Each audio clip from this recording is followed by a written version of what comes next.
und herzlich willkommen auf Veras Blockflötenkanal. Ja, heute steht die große Bassblockflöte mal nicht da hinten, sondern kommt zum Einsatz. Denn eine Zuschauerin aus den Niederlanden hatte mir geschrieben, als ik een geluidsopname van ons muziekschool-ensemble terugluister, vind ik mijn Bassblockfluitgeluid darin vaak saai, nicht interessant.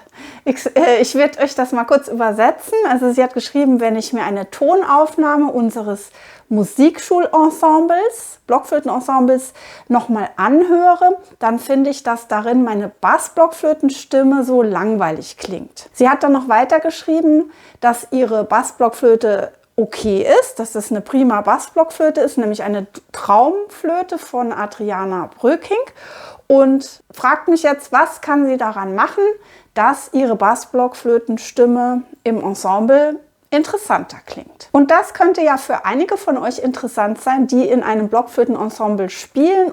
Denn wenn ihr zum Beispiel ein wunderschönes Stück spielt, wie dieses hier, und eure Bassblockflötenstimme einzeln aber so klingt,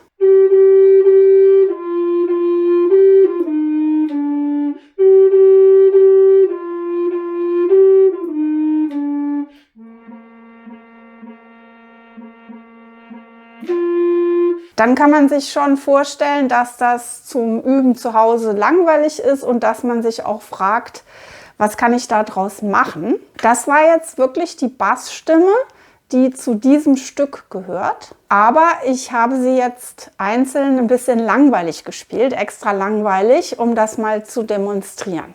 Wie könnt ihr jetzt so eine Bassblockflötenstimme interessanter spielen, dass die auch einzeln gut klingt und dann natürlich im gesamten Ensemble auch besser klingt?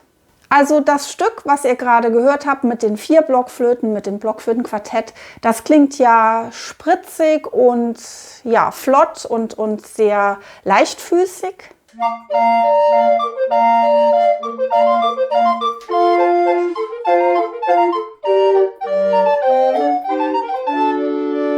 Und die einzelne Bassstimme, wie ich sie gespielt hatte, demonstrativ langweilig, klang dann so.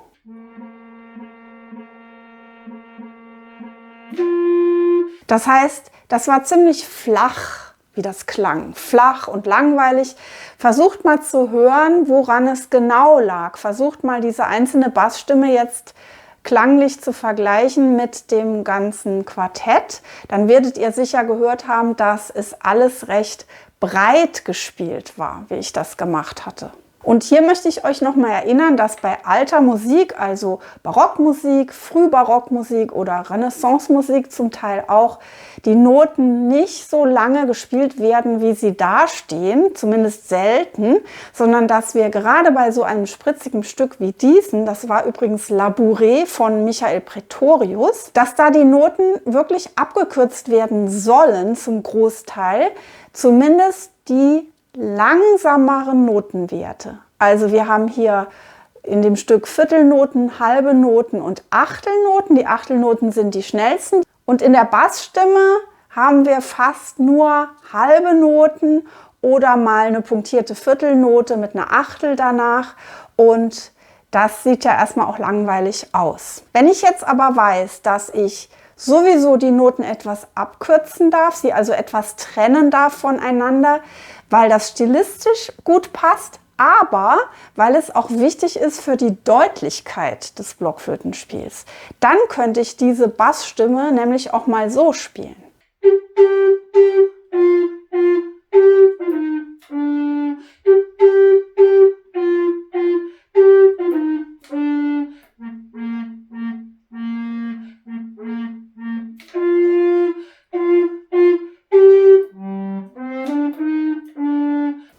Und jetzt denkt ihr vielleicht, das ist ja komisch, jetzt klingen die halben Noten gar nicht mehr wie halbe Noten.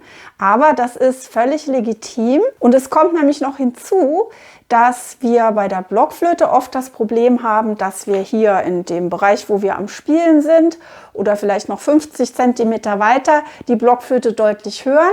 Aber wenn man 2, 3 Meter weiter ist oder sogar irgendwo im Publikum sitzt, in der Kirche hinten, man nur noch Wischiwaschi hört oft und das dann sogar so klingen kann.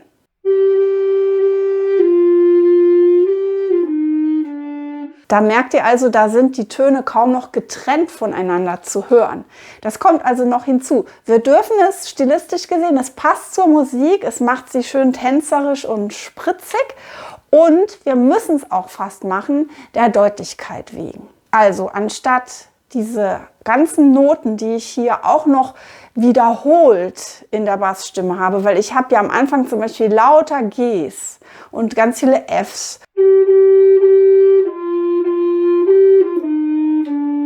Und später im zweiten Teil ein tiefes B und immer wieder. Dann erst recht bei diesen Tonwiederholungen sollte ich die Töne gut voneinander trennen. Und wenn ihr euch jetzt noch mal kurz die Aufnahme anhört mit allen 4 Blockflöten, wo ich das in allen Stimmen so praktiziert habe, mit diesen Tonabkürzungen, den Trennungen zwischen den Tönen, zumindest bei den halben und den Vierteln, dann merkt ihr, dass hier nicht nur der Bass alles schön abkürzt, sondern alle 4 Stimmen.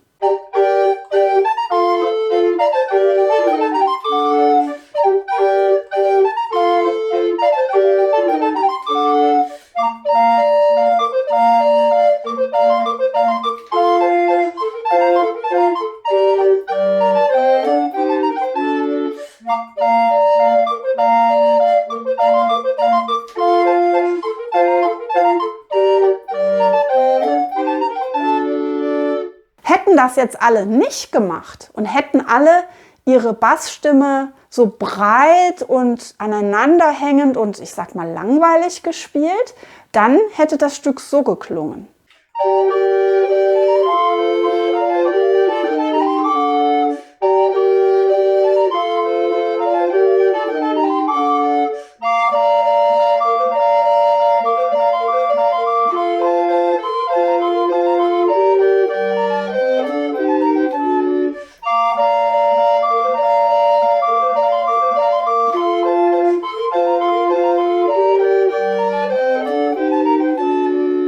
Was klanglich auch nicht schlecht ist, aber es ist viel weniger deutlich. Man kann zum Teil gar nicht unterscheiden, wo die Töne anfangen und aufhören.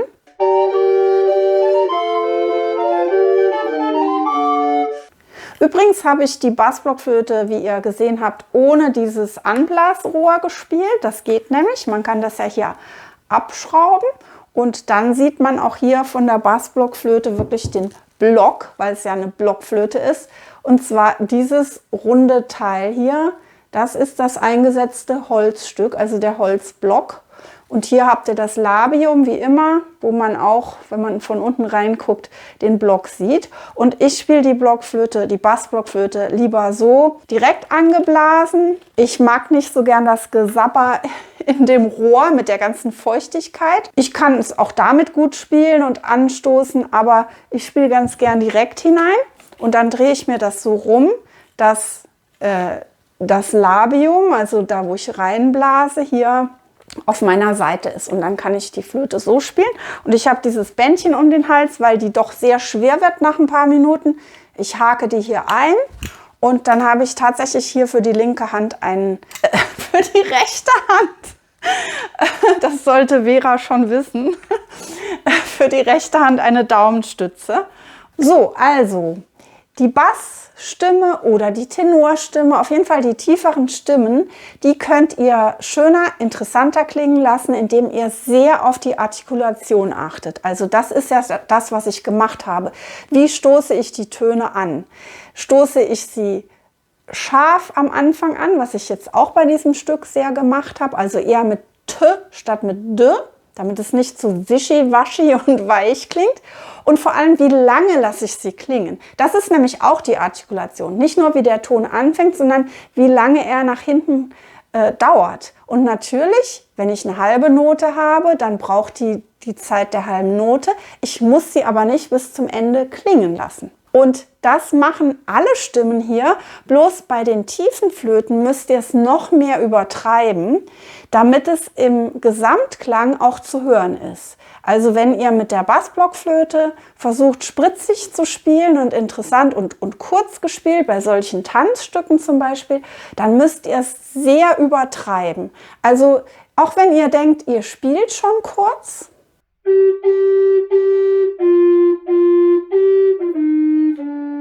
dann geht es immer noch mal viel kürzer.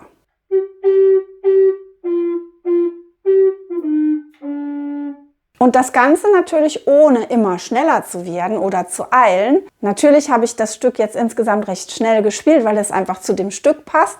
Aber auch wenn ihr mit eurem Blockflötenensemble so ein Stück viel langsamer einstudiert und übt, dann könnt ihr die Noten schön kurz und spritzig spielen. Ich bin gespannt, was ihr dazu sagt. Schreibt mir doch mal in die Kommentare, ob ihr dieses Phänomen kennt, dass ihr eure tiefe Flötenstimme, also zum Beispiel die Bassblockflötenstimme, viel zu langweilig findet und nicht so recht wisst, was ihr mit eurer Stimme anfangen sollt. Und ihr wisst ja, ich bin immer sehr dankbar, wenn ihr wieder neue Themenvorschläge für Videos habt. Also ob das jetzt die Bassblockflöte betrifft, das Ensemblespiel oder alle anderen Themen der Blockflöte. Schreibt mir gerne entweder in die Kommentare oder per Mail. Ich freue mich. Und wenn ihr das Thema Artikulation und deutliches Spiel und Gestaltung mal so richtig schön vertiefen wollt, dann empfehle ich euch meinen Video-Online-Kurs Blockflöte Next Level, der nicht nur für mega fortgeschrittene Spieler gedacht ist, sondern für alle unter euch, die schon ein bisschen oder weiter fortgeschritten sind und einfach nochmal so eine Werkzeugbox an die Hand bekommen möchten, wo sie per Video die einzelnen Bereiche des Blockflötenspiels so richtig systematisch mal durcharbeiten können. Ja, ansonsten, wenn es euch gefallen hat, dann freue ich mich über einen Daumen hoch und natürlich, wenn ihr nächstes Mal wieder dabei seid auf Veras Blockflötenkanal. Bis dahin, tschüss!